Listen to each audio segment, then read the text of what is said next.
ओम शांति। आज है मंगलवार 17 मई 2022 की साकार मुरली। मुरली का सार। मीठे बच्चे, आधा कल्प तुमने जिस्मानी यात्राएं की, अब रूहानी यात्रा करो। घर बैठे बाप की याद में रहना, यह है वंडरफुल यात्रा। मीठे बच्चे, आधा कल्प तुमने जिस्मानी यात्राएं की, अब रूहानी यात्रा करो। घर बैठे बाप की याद में रहना, यह है वंडरफुल यात्रा। आज का प्रश्न है, बाप को बच्चों की किस एक बात पर बहुत वंडर लगता है? बाप को बच्चों की किस एक बात पर बहुत वंडर लगता है? उत्तर है, जिस जागीर के लिए बच्चों ने आधा कल्प धक्का खाया, पुकारते रहे, वह जागीर देने वाला जब आया है, तब उनका बनकर भी फारकती दे देते हैं, तो बाप को वंडर लगता है।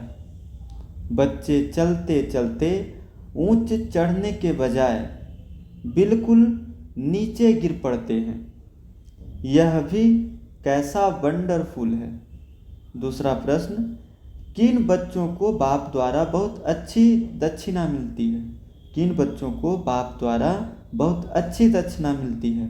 उत्तर है, जो बाप के रचे हुए रुद्र यज्ञ की अच्छी संभाल करते हैं और सदा श्रीमत पर चलते हैं, उन्हें बाप द्वारा बहुत अच्छी दक्षिणा मिलती है। गीत है आज का, हमारे तीरथ न्यारे हैं। हमारे तीरथ न्यारे हैं, ये धरती के तारे हैं। हमारे तीरथ न्यारे हैं, ये धरती के तारे हैं। हमारे तीरथ न्यारे हैं, ये धरती के तारे हैं।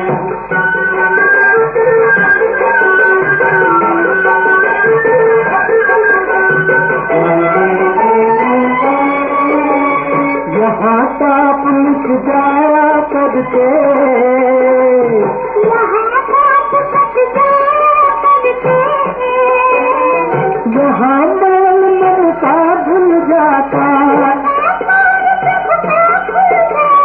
बड़े बड़े अन्यायी इनके द्वारे के उबारे हैं। हमारे तीरथ न्यारे हैं, ये धरती के तारे हैं। हमारे तीरथ न्यारे हैं, ये धरती के तारे हैं।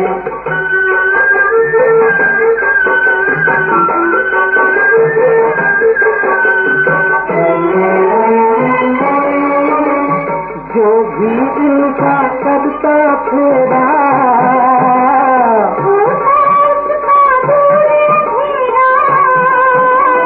यही भूमि को स्वर्ग बनाते,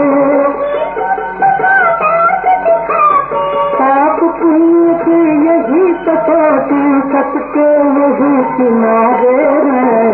हमारे तीरथ न्यारे हैं, यही धरती के तारे हैं। हमारे तीरथ न्यारे हैं, यही धरती के तारे हैं। ओम शांति। रूहानी यात्रियों ने यह गीत सुना? तुम बच्चे हो रूहानी यात्री। वह जो यात्रा पर जाते हैं, उनको कहा जाता है जिस्मानी यात्री। वह जिस्मानी यात्रा भी आधा कल्प चलती है। जन्म बाई जन्म तुम यात्राएं करते रहे हो। वह जिस्मानी यात्राएं करके फिर भी लौटकर घर में आ जाते हैं। तुम्हारी यह है रूहानी यात्रा। वह होते हैं जिस्मानी पंडे।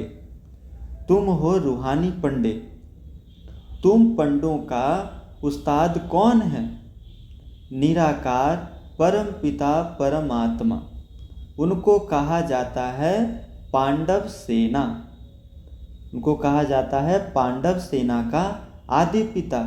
तुम जानते हो, हम देह अभिमानी थे, अभी बाप आकर देही अभिमानी बनाते हैं आत्माओं को वापिस घर ले जाने के लिए। अब तुम रूहानी यात्रा पर हो। इसमें कर्म इंद्रियों की बात नहीं। यात्रा पर हमेशा पवित्र रहते हैं, फिर लौटकर आते हैं तो भिखारी बन जाते हैं। यात्रा पर जाना भी घर गृहस्थियों को है। निर्वृत्ति मार्ग वास्तव में गृहस्थ धर्म से न्यारा है। यात्रा पर ले जाने वाले हमेशा ब्राह्मण होते हैं। गीत भी है, 4 धाम में फेरा किया परंतु फिर भी बाप से दूर रहे। अब बाप यात्रा पर ले जाने के लिए तुमको पवित्र बनाते हैं। मुक्ति धाम में ले जाएंगे। जीवन मुक्ति धाम में ले जाएंगे। फिर इस पतित दुनिया में आना ही है। वह जिस्मानी तीर्थ करके फिर लौट आते हैं, आकर गंदे धंधे करते। यात्रा पर क्रोध की भी मना करते हैं। खास वह टाइम पतित नहीं बनते हैं। 4 धाम की यात्रा करने में 3-4 मास लग जाते हैं। अभी तुम जानते हो हम आत्माएं जा रही हैं। बाप का फरमान है, जितना हो सके मेरी याद में रहो। यह है मुक्ति धाम की यात्रा। तुम वहाँ जा रहे हो, वहाँ के रहवासी हो। बाप रोज कहते हैं, मुझे याद करो तो विकर्म विनाश होंगे और तुम आगे जाते रहेंगे।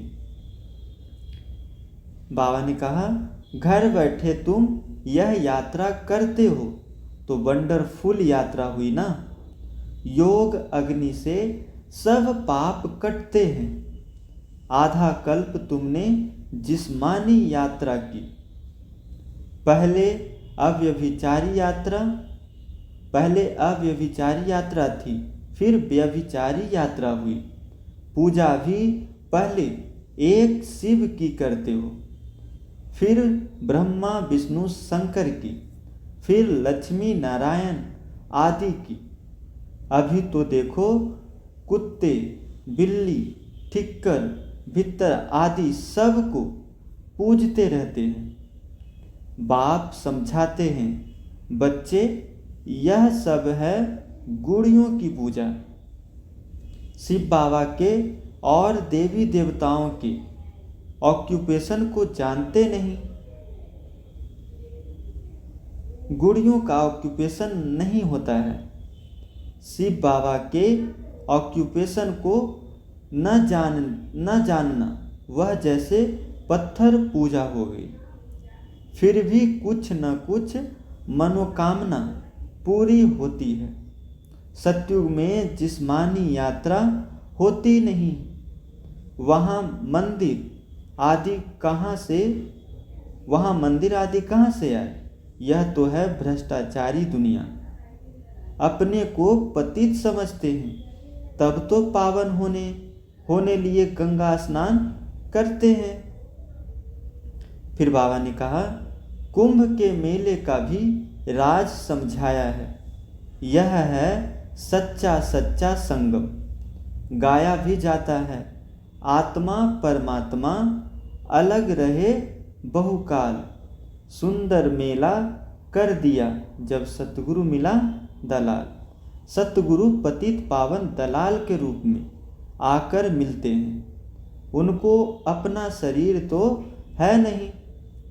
इस दलाल द्वारा तुम आत्माओं की अपने साथ सगाई कराते अथवा बच्चों को अपना परिचय देते हैं।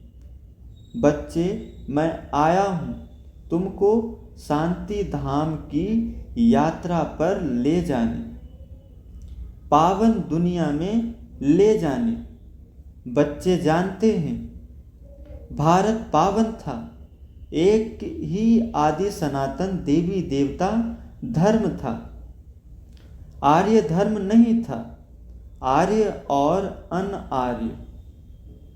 अगर देवताओं को आर्य कहें तो आर्य धर्म में राज्य कौन करते थे? आर्य कहा जाता है पढ़े हुए को। इस समय सब अन आर्य अनपढ़ हैं, बाप दादा को जानते ही नहीं। ऊंच ते ऊंच है ही शिव बाबा, फिर ब्रह्मा विष्णु शंकर, फिर प्रजापिता ब्रह्मा, तो जगत अम्बा भी प्रजा माता ठहरी। इन द्वारा ब्राह्मणों की रचना होती है।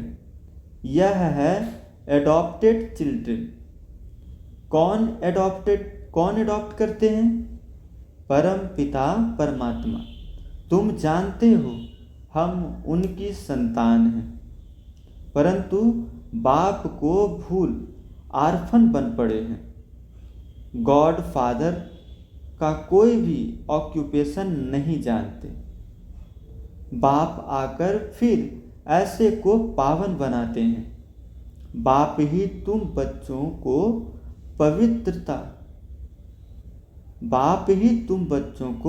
पवित्रता की शिक्षा देते हैं।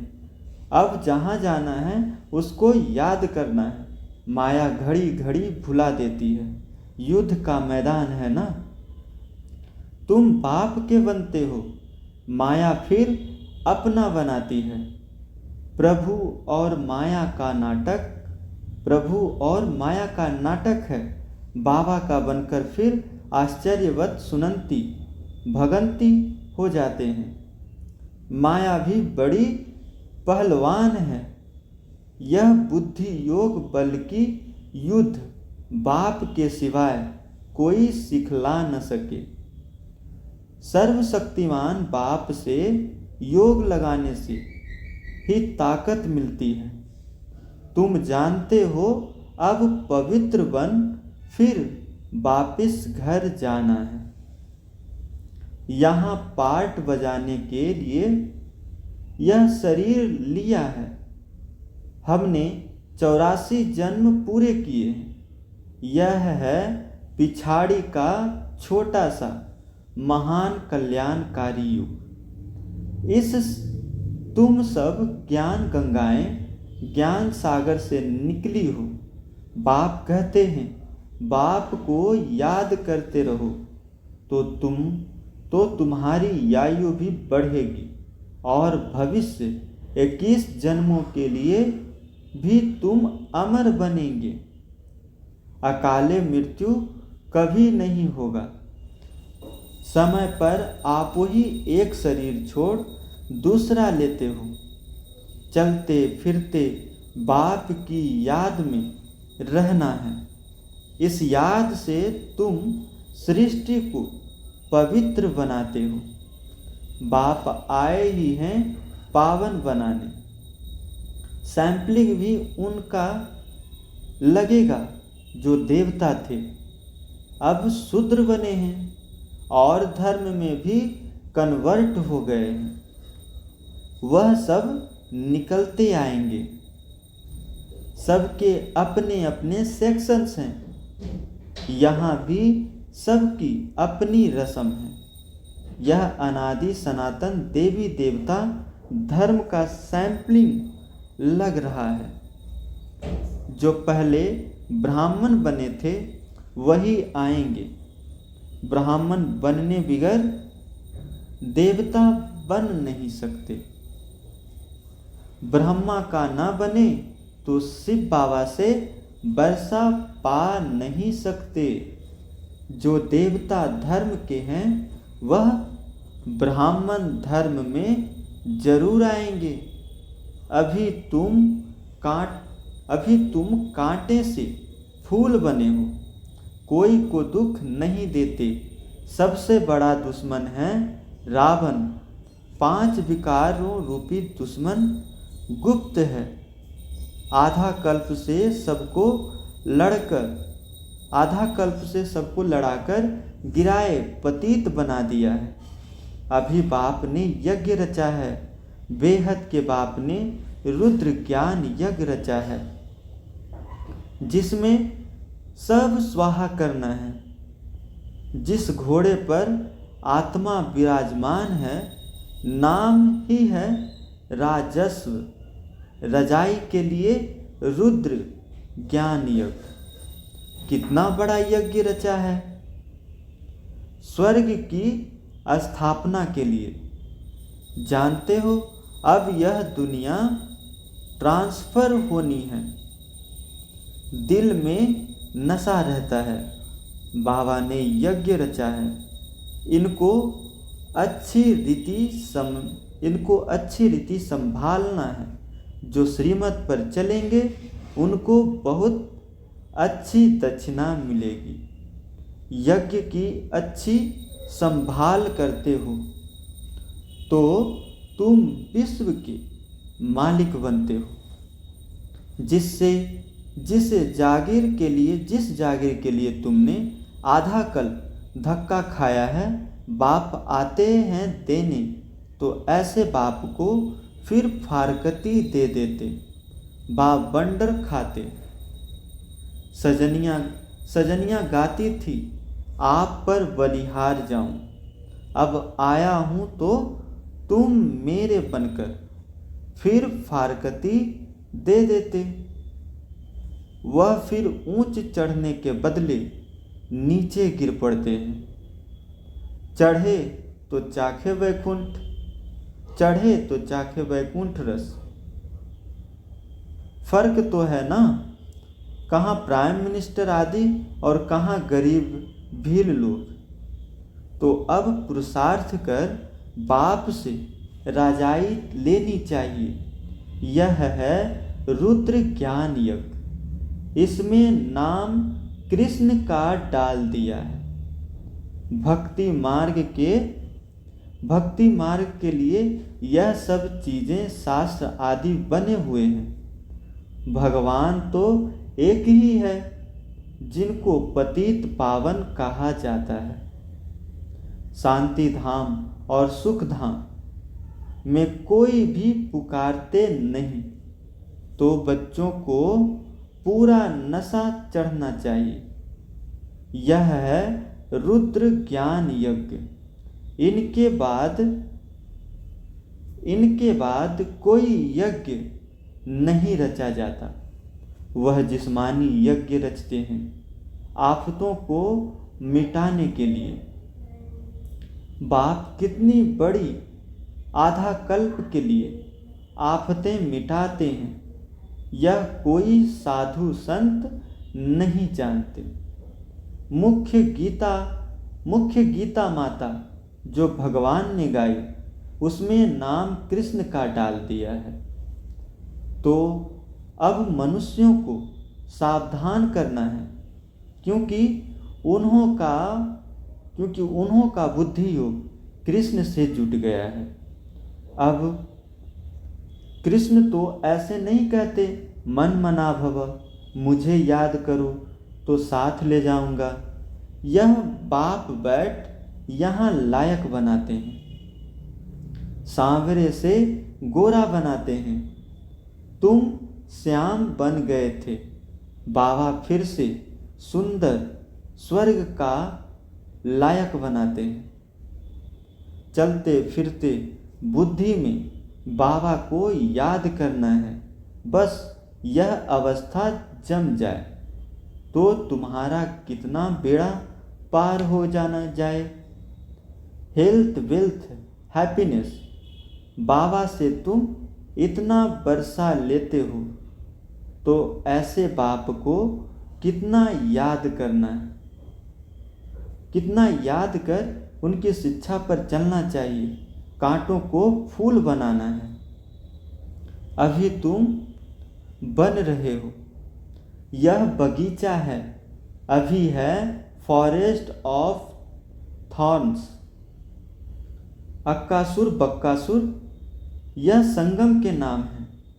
उद्धार तो उसका होना है जो जितना पढ़ेंगे, पढ़ाएंगे, श्रीमत पर चलते रहेंगे। बाप से 21 पीढ़ी का वर्षा पाएंगे। तुम सदा सुखी बन जाएंगे। अभी तुम्हारी 100% चढ़ती कला है, फिर कलाएं कम होती जाती है। इस समय कलाएं बिल्कुल खत्म हो गई है। गाते भी हैं, मैं निर्गुण हारे में कोई गुण नहीं। बाप को रहमदिल कहते हैं, बाप को रहमदिल कहते हैं ना। कल्प कल्प संगम पर आते हैं। भारत स्वर्ग होगा तो सब सुखी हो जाएंगे। अभी बच्चों को श्रीमत पर चलना है, आसुरी मत पर नहीं। बाप कहते हैं मेरी सबसे जास्ती ग्लानि करते हैं। या तो कहते हैं नाम रूप से न्यारा, तो फिर कन कन में कह देते हैं यह सब ड्रामा में नूंद है। तुम अब त्रिकालदर्शी बने हो और बाप को जान, बाप से वर्षा ले रहे हो। अभी तो खूने नाहक खेल होना है। नाहक सब आफतें आएंगी, कितने मरेंगे। भक्ति मार्ग में तो कितने देवियों के चित्र बनाते हैं, खर्चा करते हैं।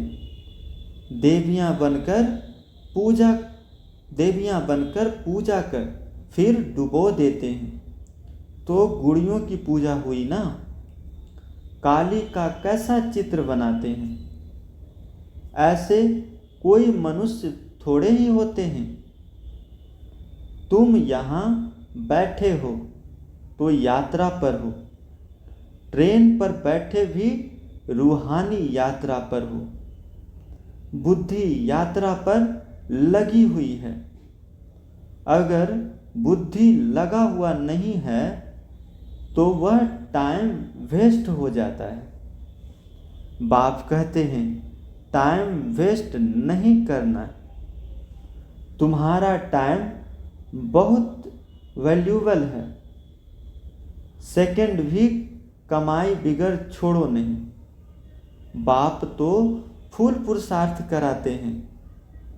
बाबा ने विश्व को स्वर्ग बनाने के लिए यह यज्ञ रचा है। बाबा बाबा करते रहना है तो बेड़ा पार होगा। हम ब्राह्मण हैं, हमारे ऊपर बहुत बड़ी रिस्पॉन्सिबिलिटी है। बाप कहते हैं बच्चे आत्म अभिमानी बनो, मनसा वाचा कर्मणा, किसी को दुख नहीं देना है। बहुत मीठा बनो, क्रोध से बड़ी डिसर्विस कर लेते हो। संपूर्ण तो कोई बने नहीं हैं, भूत बड़े खराब हैं। अच्छा, मीठे मीठे सिकिलधे बच्चों प्रति माता पिता बाप दादा का याद प्यार और गुड मॉर्निंग। रूहानी बाप की रूहानी बच्चों को नमस्ते। तो हम रूहानी बच्चों की रूहानी बाप दादा को याद प्यार गुड मॉर्निंग और नमस्ते नमस्ते, शुक्रिया बाबा शुक्रिया। धारणा के लिए मुख्य सार है, पहली, यह टाइम बहुत वैल्यूबल है, इसलिए 1 सेकेंड भी इसे कमाई बिगड़ नहीं छोड़ना है। आत्माभिमानी रहने का पूरा पुरुषार्थ करना है। यह टाइम बहुत वैल्यूबल है, इसलिए 1 सेकेंड भी इस कमाई बिगड़ नहीं छोड़ना है। आत्माभिमानी रहने का पूरा पुरुषार्थ करना है। दूसरी है, चलते फिरते बाप को याद कर अपनी अवस्था जमानी है। बहुत मीठा बनना है, किसी को भी दुख नहीं देना है। चलते फिरते बाप को याद करना है, अपनी अवस्था जमानी है। बहुत मीठा बनना है, किसी को भी दुख नहीं देना है। वरदान है आज का, यथार्थ विधि द्वारा व्यर्थ को समाप्त कर नंबर 1 लेने वाले परमात्म सिद्ध स्वरूप भव। यथार्थ विधि द्वारा व्यर्थ को समाप्त कर नंबर 1 लेने वाले परमात्म सिद्धि स्वरूप भव। जैसे रोशनी से अंधकार स्वतः खत्म हो जाता है, ऐसे समय संकल्प श्वास को भी सफल करने से व्यर्थ स्वतः समाप्त हो जाता है, क्योंकि सफल करने का अर्थ है श्रेष्ठ तरफ लगाना। तो श्रेष्ठ तरफ लगाने वाले व्यर्थ पर बीन श्रेष्ठ तरफ लगाने वाले व्यर्थ पर बीन कर नंबर 1 ले लेते हैं। उन्हें व्यर्थ को स्टॉप करने की सिद्धि प्राप्त हो जाती है। स्लोगन है आज का, अपकारी पर भी उपकार करने वाले ही ज्ञानी तू आत्मा है। अपकारी पर भी उपकार करने वाला ही ज्ञानी तू आत्मा है। अच्छा, ओम शांति।